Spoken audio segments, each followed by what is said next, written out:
Bufera in giunta Rossano Veneto, protocollato l'atto di notifica di ritiro delle deleghe all'assessore a sport e bilancio Paola Ganassin. È stata una decisione sofferta, meditata a lungo. A Paola Ganassin sono state date diverse possibilità. Già a giugno c'è stato un episodio molto grave sul quale ho sorvolato, con la promessa dell'allora assessore Ganassin di cambiare atteggiamento.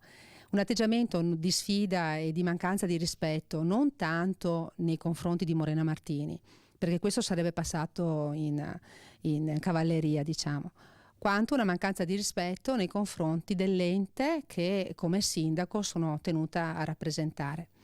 L'ultimo episodio, la mancanza ha fatto saltare il numero legale in una giunta abbastanza importante che è slittata di pochi giorni, ma il segnale politico è stato chiaro, e insultandomi di fronte al segretario comunale. Quello che io ho tenuto presente quando ho preso questa decisione, che ripeto mi è costata molto, è stato il bene dei miei concittadini. Con Paola Ganassin questo rapporto di fiducia è mancato da un pezzo, non tanto da parte mia quanto da parte sua. Oggi la misura era assolutamente colma. Lei aveva deleghe a sport e bilancio e adesso? Ma in questo momento le deleghe le tengo io, per questo momento di transizione, e poi deciderò cosa fare delle deleghe. Sicuramente la giunta sarà rincompattata, non è escluso un rimpasto.